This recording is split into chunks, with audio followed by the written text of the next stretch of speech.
is an expert on many things, including JFK, just almost any assassination that's gotten a lot of public view. I'm trying to think of another assassination. I'm drawing a blank. But MLK, there you go. RFK. That's what I was looking for. Abraham Lincoln. Yes. Oh, my God. Oh, Abe Lincoln. James Garfield. Oh, did you see the Garfield movie? No, I haven't. They made a movie on James Garfield? Yeah. I need to see that. He's a great man. It's a 4-part series. Oh, yeah. Oh, my goodness. What's it on? Netflix or I think so. I'll find out. It was 4 parts. It was really good. Oh, I'm huge on that. Yeah. I became huge on it after watching. I'm like, he is a really good man. Oh, my goodness. Yeah. You know, the more interesting story is Chester Arthur. They gave just as much time to him as they did to Garfield. I do a whole lecture on Chester Arthur for a kind of an academic. That's the assassin of Garfield, if y'all are wondering. It's fascinating because he was the vice president, became president. That guy. I thought you meant the assassin. No. Oh, yeah, they talk a lot about Chester, too. Chester Arthur had never held public office before, ever. Whoa. He was a party hack. Yeah. And you probably don't want to talk about that right now, but it's a really fascinating story.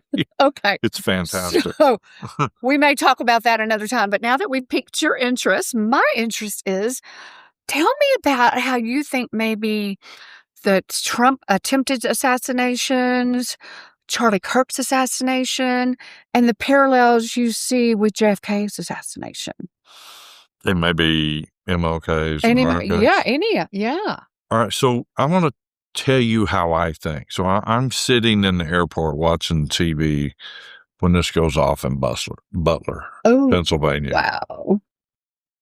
And then I'm playing golf, and on my phone just starts blowing up with all this Charlie Kirk stuff, just with the horrible visual videos and stuff. So I want to tell you how I react. I have become extremely, it's not that I'm not emotional. Actually, when I test out fairly sensitive. But I've been able to compartmentalize stuff and be very pragmatic about things. So I have a belief system. I believe that God's on his throne no matter what. So it's not going to rattle me. That's good. Okay. Smart. And then I start to go, okay, I immediately start to filter for truth. What's true? What's conjecture? What's supposition? What's being fed to me? What's going on? Because I really don't trust anything. And it doesn't mean that I can't trust anything. I just want to go where the facts go. So if the facts say that Oswald shot JFK, I'm okay with that. Right. If the facts say that Jackie killed him because he had a bunch of affairs, I'm okay with that too. It makes sense to me. It's just, where do the facts go? I'm really sort of indifferent because I know that God's on his throne and the truth is what matters. All right, so back on Trump and these other assassinations, there's patterns in history. So let's start with the Caesars. All right. There were 77 Caesars. A third of them were assassinated, and every one of them was an inside job. Oh, my Not goodness. one foreign country. I didn't know that. Okay. Wow. And in every one of them, it involved some kind of compromising of security, or some more than others, like the Praetorian Guard, i.e. the Secret Service. Okay. So we look for that. As a researcher, I look for that. What is the breakdown in security so that you can get to them? So if we're going to kill Castro, what's the compromising of his security to get to it? Or an assassination of a foreign leader or of our own? Yeah. So, for example, I was having lunch with one of the congressmen that was in the hearing, grilling the head of the Secret Service. I forgot her name, Kimberly Cheadle or whatever her name was.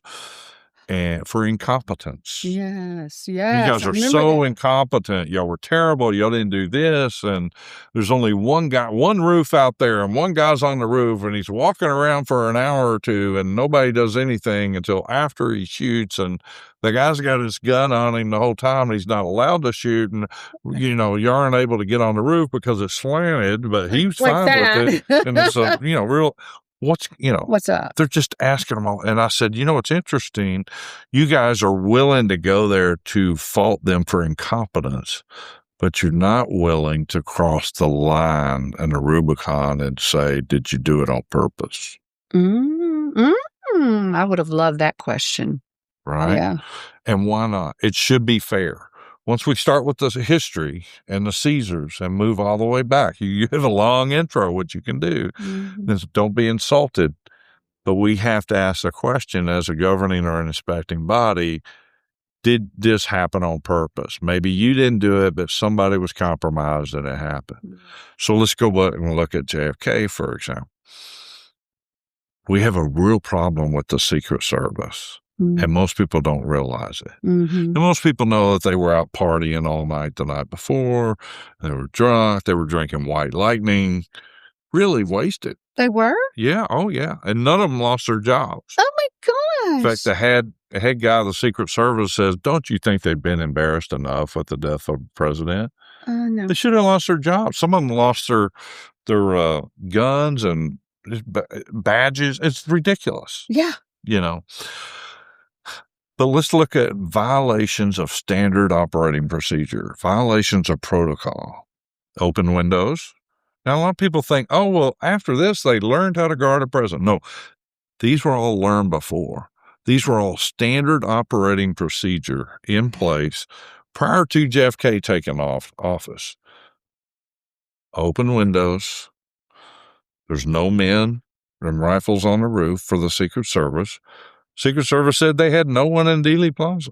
Well, that place is a death trap. Yes. The turn on Elm Street from Houston Street, violation of standard operating procedure, 45 degrees, and it wasn't part of the original plan. It was a change at the last minute.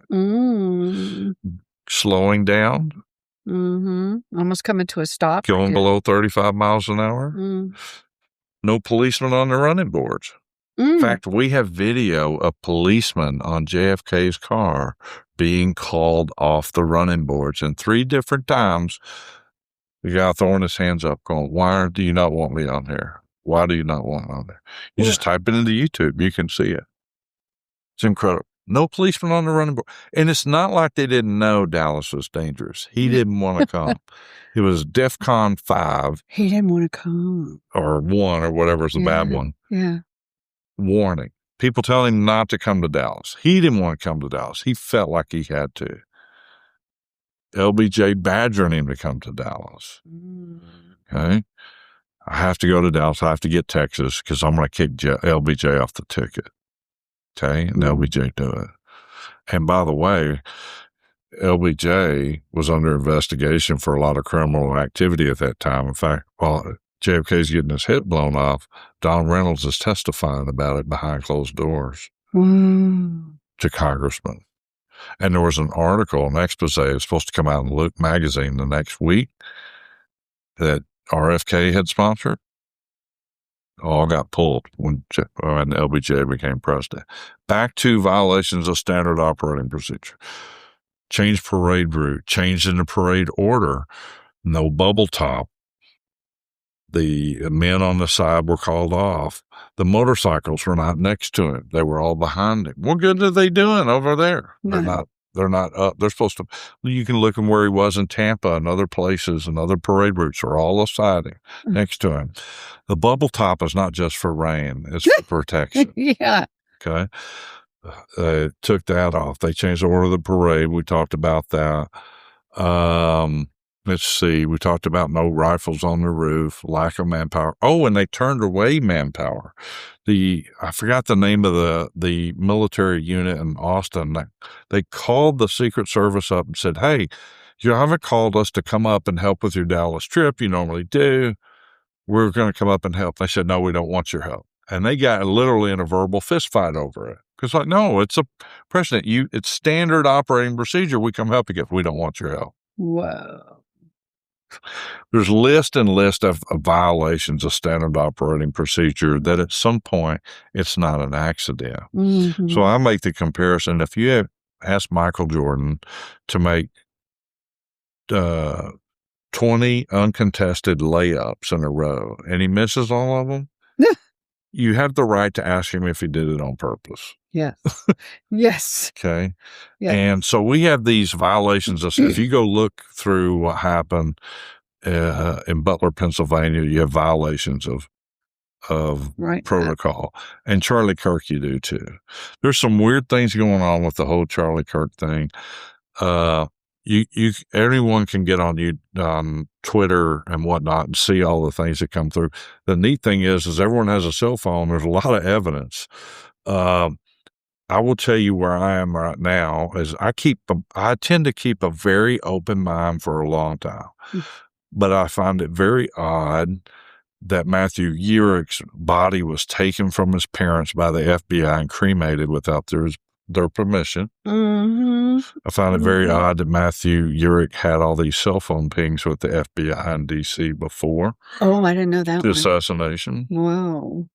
And I'm not even sure if that's him, and it might be somebody else.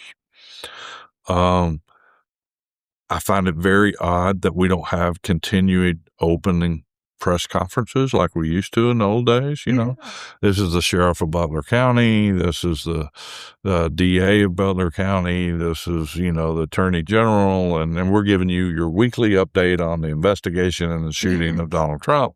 Yes. Our weekly investigation into the shooting of Charlie Kirk. We get nothing. We have nothing. We get nothing. And that is a big sign to me. That's not a good thing. Mm-mm. That's not a good thing at all. Something's not right in Denmark. What do you think happened with Charlie? Or do you feel like it's okay to say? At this point, trying to find a motive. Some people were saying Israel because he said this, that, and the other. They do that on JFK as well. They like to say Israel. I'm reluctant to go there. Could I find they try to find a motive, like JFK was trying to keep them from getting a nuclear bomb, which he was, because he was trying to keep the whole world from getting a nuclear bomb. It wasn't an anti-Israel thing. Right. And was Israel ready to kill him over that? I mean, maybe they were because they already had it. But it doesn't mean they did it. I don't have any evidence that they did. Yeah. It wouldn't surprise me if it showed up. Yeah. But I don't have any evidence. So I think people tend to say, well, I can come up with a motive, so they did it. And we get a lot of that on the Charlie Kirk thing, too. And I'm like, wait a minute. You got to connect the dots first, okay, with motive, means, opportunity, and some evidence. I need some factual evidence. Right. So I've seen everything there is to see, I think, that's out on Charlie Kirk. And there's a lot of crazy stuff out. And I don't know. Yeah. If you don't know after all that. I'm not willing to go on the record and say, this is what happened, right. From the kid shooting him to a blown up lavalier to a faked death. Anything's on the table right now. I thought it was funny. And here I'm trying to egg you on, but I don't want.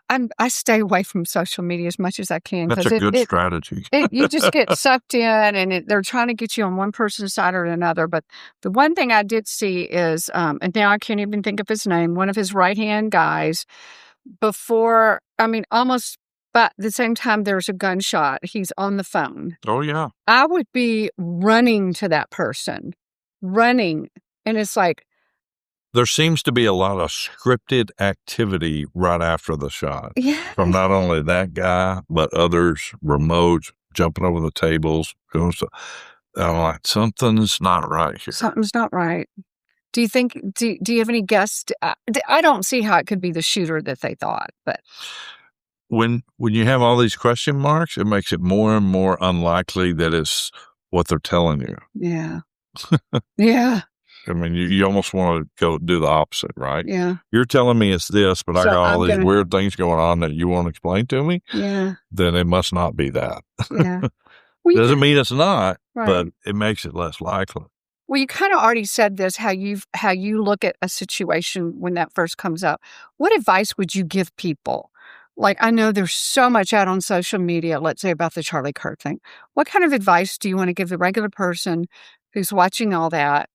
Maybe number 1 advice is don't watch it, but number 2, like, how can they properly discern and not get sucked in? Well, I think it starts back with what I was talking about. You have to be grounded in your belief system. That's And your so belief true. system is not the United States. Right.